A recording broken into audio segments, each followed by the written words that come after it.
How's it going, guys? John the Basic Expert here, and in this video I wanted to talk about Macuahuitl.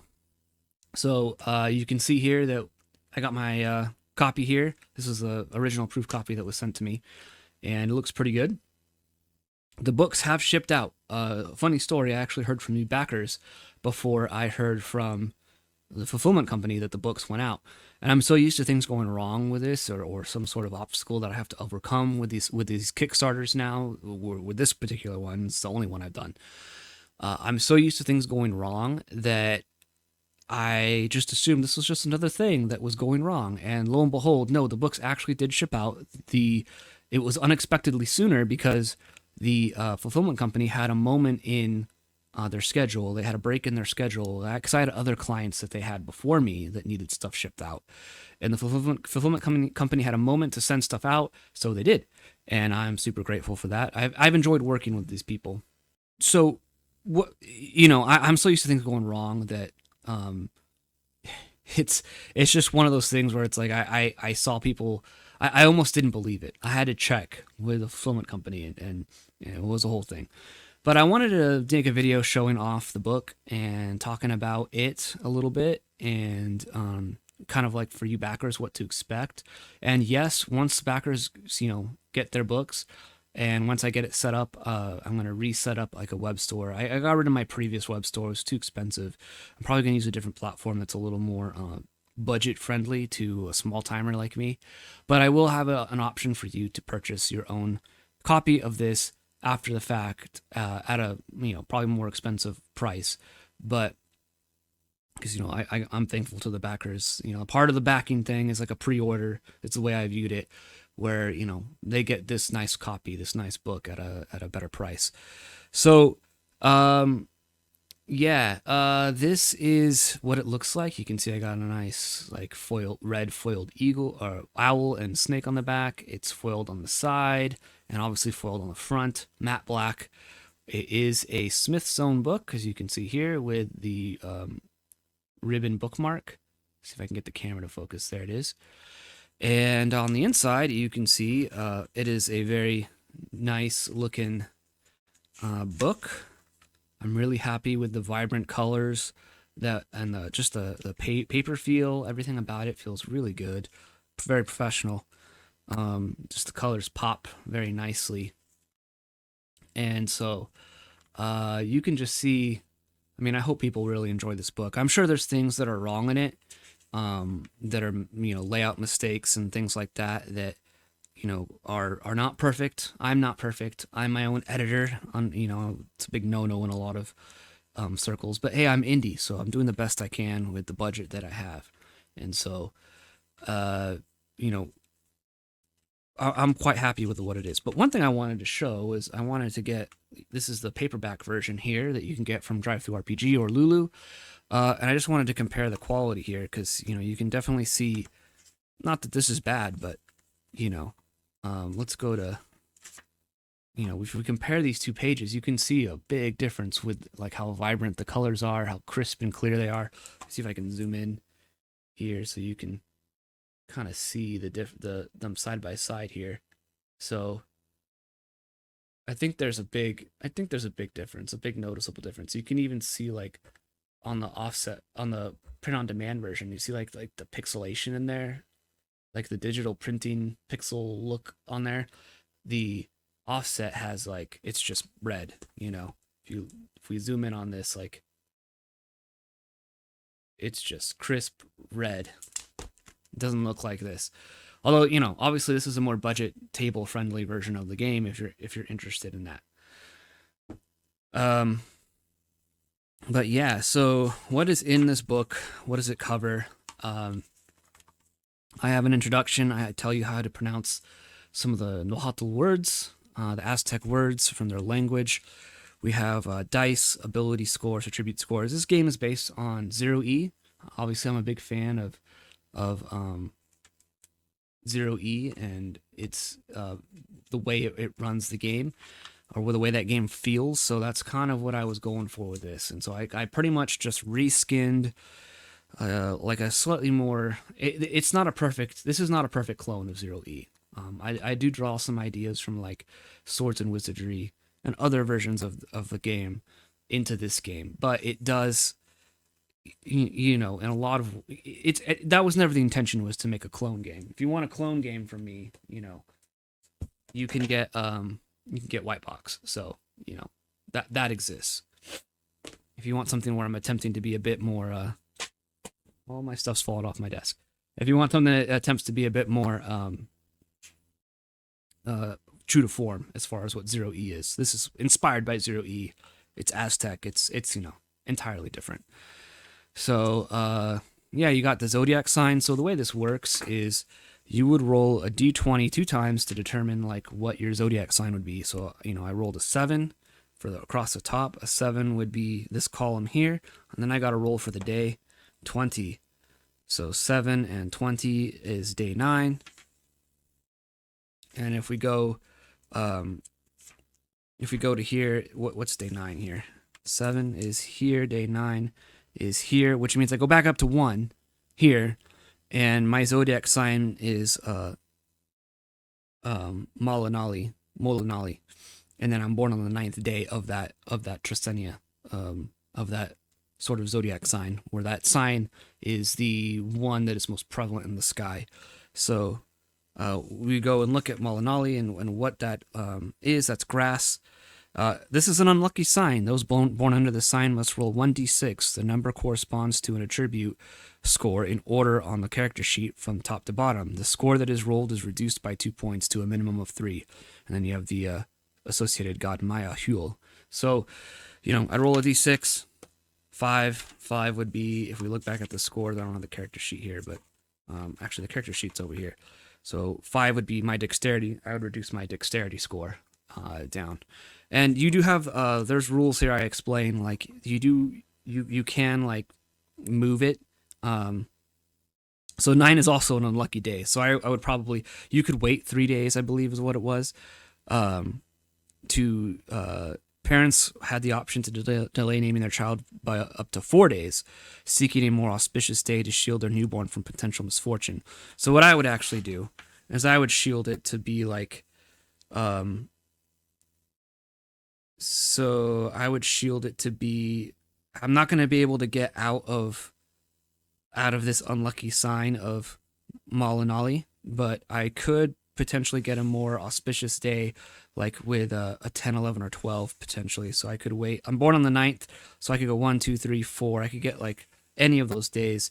So I could get 10, 11, 12, or 13. Any of those days are lucky days. So I'd be stuck with this one. But then on the next page here, lucky and unlucky days, I could roll and determine the lucky day boon. So I'd probably wait till like the 10th or 11th or 12th day or 13th day to name, to have, for like my parents would wait that long, and then I would roll 2d6 to determine what my boon is.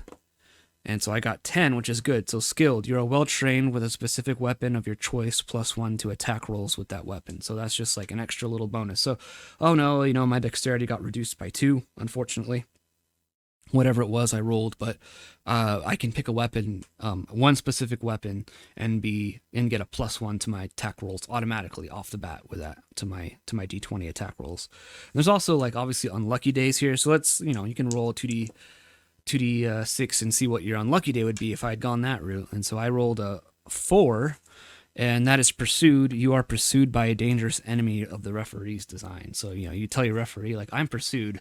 And, you know, the referee would get to go to the fun monster section over here, potentially, maybe. And maybe there's some sort of horrible mythological creature, like a sorcerer or, you know, one of these. This is where the monsters are, the mythological creatures. One of these creatures is potentially maybe stalking you. It's going to be a problem for you throughout the campaign that you have to deal with, the dread of having such a creature following you.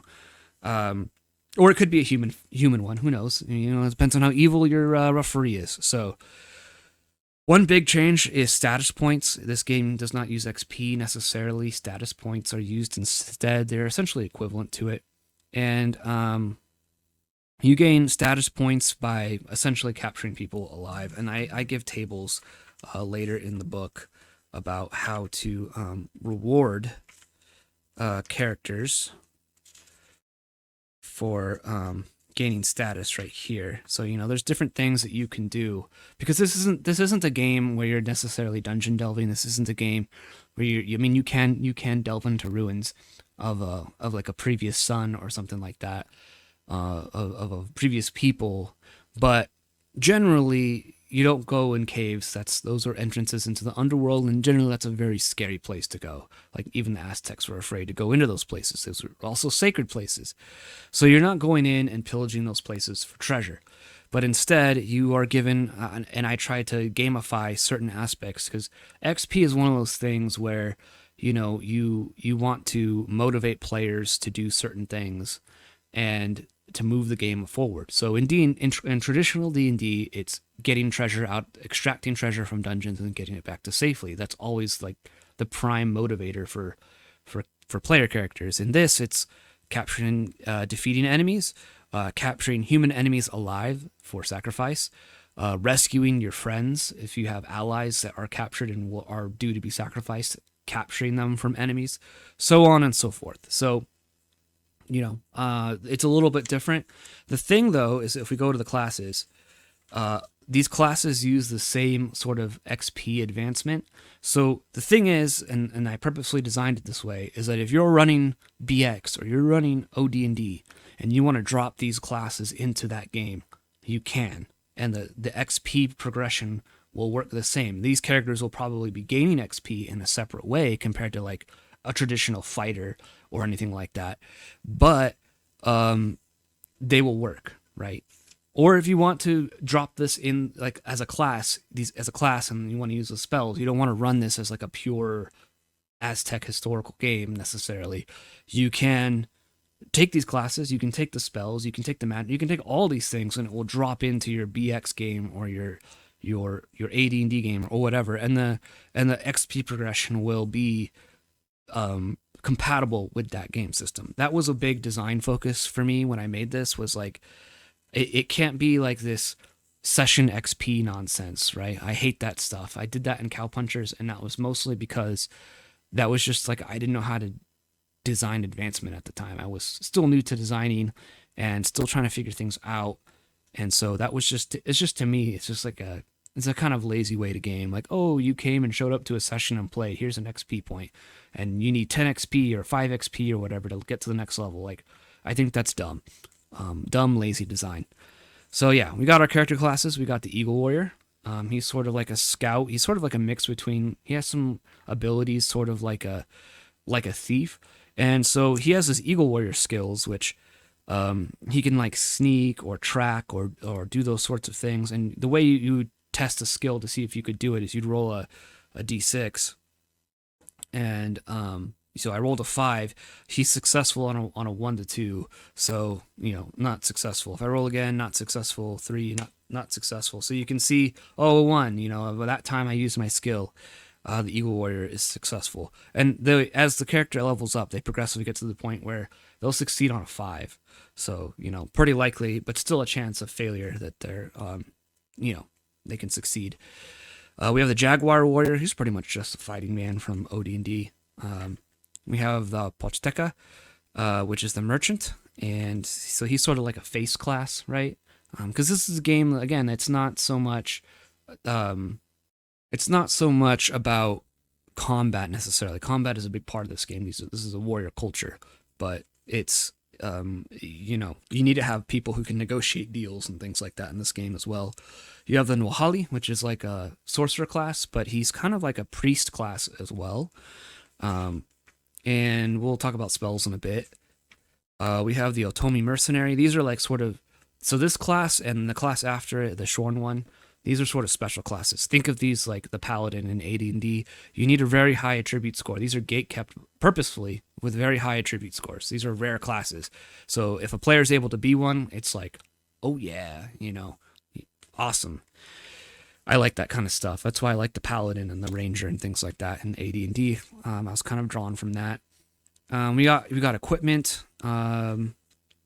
Weapons break in Macuahuitl. So if you're using weapons, you do a breakage check. A roll of 1 indicates a broken weapon that requires a blade replacement or repair. Damaged weapons incur a -1 penalty to damage rolls, minimum 1 point of damage.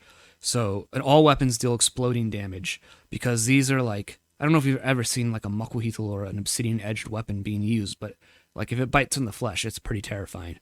So that was the point with equipment here. And so, you got your basic equipment labeled here. Everything's based around a D6. We got the Macuahuitl, which is the wooden baton. You got the Macuahuitl, the wooden-handed sword. There's like a one-handed, a two-handed version, daggers, all those sorts of things. Slings, very like simple weaponless, but you have the basics here that are all that you need. We have some ranged missile weapons. I talk about armor class, of course. Armor. Some armors can be worn over other armors. So that was kind of your tricky thing design-wise to do, which was to take armor and, you have no armor, you have just the cloth laminate armor, you have like an Eagle Warrior war suit. How do these things stack up and work? So, you get to the coveted 2, armor class 2, right? So, then you have like your basic equipment here, which is, equivalent to your basic adventuring gear. Followers. So, a game where when you want to deal with followers, let's deal with spells here. People always seem to love this illustration here. It is pretty cool. So we have lots of spells. These are all new spells. Some of them, there's like, a handful of spells that are 0E spells reskinned to be a new Aztec version of those, but a lot of these spells are brand spanking new. So most of these are things that I encourage you, if you want to, you can drop these spells into your game. They are written in a sort of loosey-goosey, very kind of vague 0E style, which is kind of intentional, but, it is what it is. The way that you memorize spells is different. So I gamify the reaction roll with this. So if you're trying to do a spell, and let's say if the spell is in the purview of the Trisenia or the zodiac sign, so you're going to have to keep strict time in this game, which the petition is being made, that gives a +1 to the reaction roll. If the requested spell seems contradictory or at odds with the current Trisenia, this will incur a -1 roll. Lucky days, as explained in the character creation, grant a +1. Unlucky days grant a -1. Offering a sacrifice at the judgment of the referee allows 3d6 to be rolled, so you can roll a third d6, and the 2 dice that make for the best reaction roll are taken. So let's say I'm rolling on a good day with the gods, and it's within the Trisenia, the god that would preside over it. It's the spell, the referee rules is in line with the Trisenia. I would roll 2d6 to memorize the spell, and I rolled a 5, so the spell's actually denied me. And so there's going to be, if we read here, it says the requested spell is not granted. The petitioning process takes 2 hours, and if unsuccessful, the character can attempt another 2 hours. With the appropriate modifiers, sacrifices and gestures such as human or animal sacrifices or offerings are valuable items can increase the favor with the gods. Use the table below to help with a 2d6 reaction roll as a referee when a player character petitions the gods for a spell. So, I got a 5, spell is denied. So I'm going to try again. It's going to take 4 hours to get these spells now. This is obviously slowing everyone down in the party.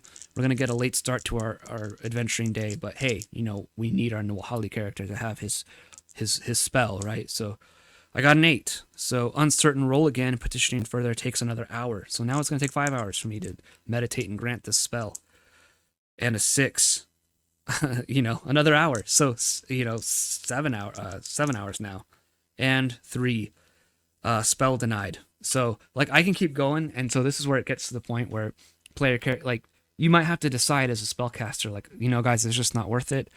And this was purposely designed this way because I wanted it to feel like magic is very much tied to the whims of the gods, and that's the purpose of this whole system. But there might be a point where the players are like, hey, let's try and find an animal, maybe we can do a sacrifice or something that will please the gods or something like that.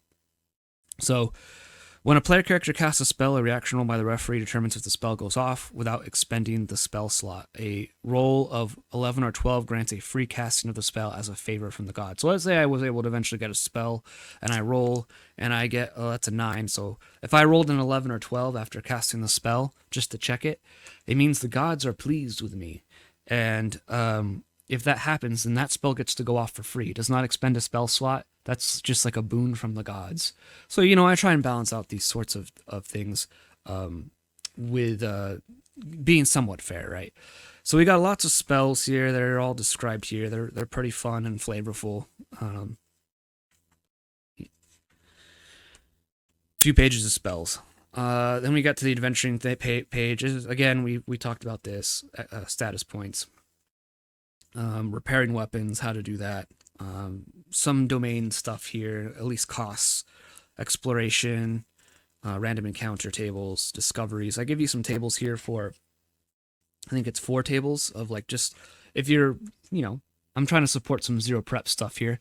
If you're interested in running a zero prep game, or the players kind of go off script a little bit and you need to give them something to keep them busy at the table for that session, you can roll, a d4 or just pick a table and then roll a d20, and whatever is rolled is what's found there. So, you have quite a number of options here to choose from.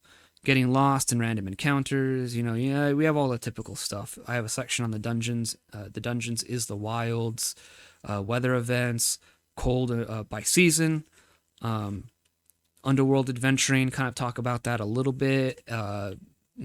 What's in a room. You got a table here. You can roll 2d6 to determine that.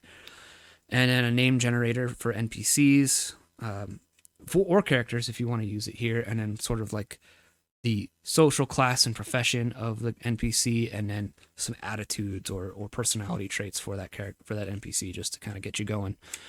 Reaction rolls in combat encounters, combat matrices.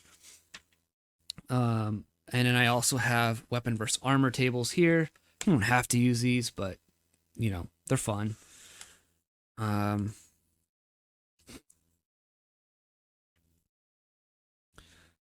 Morale checks. All the typical D&D stuff is in here. This is what's probably most interesting to people that I tried to do, is I tried to give you, like, setting information in here. The Aztec calendar, festivals, the role of human sacrifice, then like little blurbs about the Aztec gods here and what they were about. So, good stuff like that. So explanation of the 13 heavens, which is sort of like their mystical, otherworldly supernatural realms which the gods reside in, and like what they mean and what they're about. Houses of the dead, Aztec society, women in Aztec society, warrior culture. Like, I try and make it so that, because I understand that this is a setting that not a lot of people will be familiar with, and so I wanted to make sure that if you're going to run this game, you feel very confident in doing so. Economics, timeline of events. So I give you just like a timeline of like who was emperor, and maybe within that year or that time frame, what are some big things that happened during that time historically, and then a list of emperors as well, and kind of what they were about, little blurbs about them.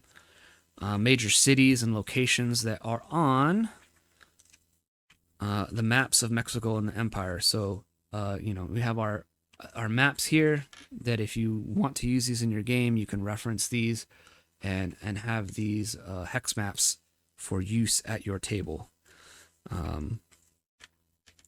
Lots of maps. Herbs and herbalism. You can roll a d20 if someone wants to find something, and some of these are good or bad effects, can be used as poisons, can be used for the benefit of the players or against the players in certain ways if you wish. Lots of things like that. Now we get to the monsters, monster attack matrices. We got like basic animals here, crocodiles, centipedes. I have giant centipedes because I try and make this is like a historical game, but it's also kind of like my thinking behind this is like it's history, but like we kind of tuned everything up to 11 a little bit, right? We kind of increased the volume on certain things, and so giant spiders and crocodiles and things like that are prevalent in here. And we get to the monsters here. various monsters from Aztec mythology or from the region itself and folklore and things like that.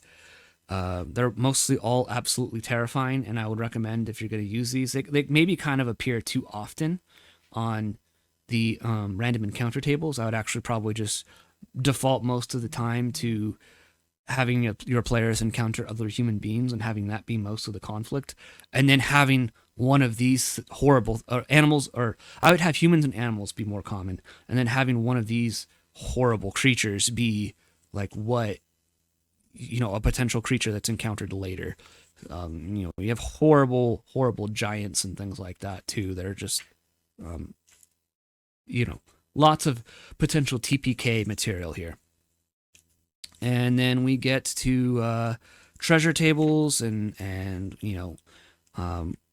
again, I had to change some things here because it's very different from normal D&D because of the way the XP works, but it's still roughly very much the same. And then we have unusual magic items and magical effects and examples of magical armor. Lots of good stuff like there. Then we get to the appendices. So we have like this here.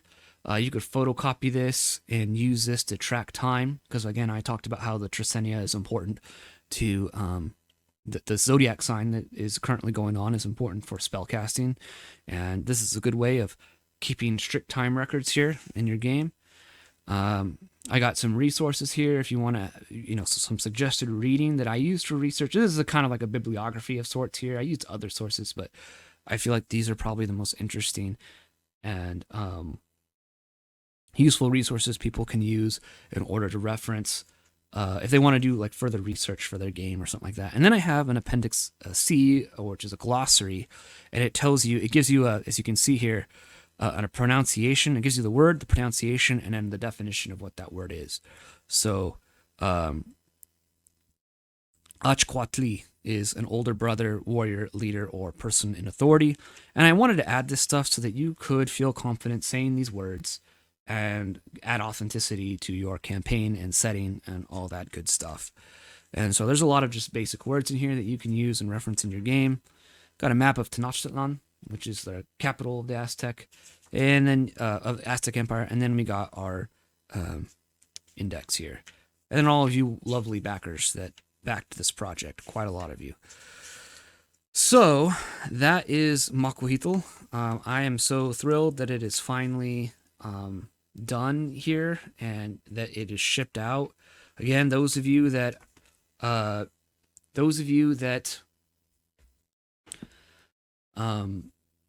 didn't get tracking info, I will get in contact with you soon and we'll figure out your situation, where to ship a book, so that I can get that over to the fulfillment company.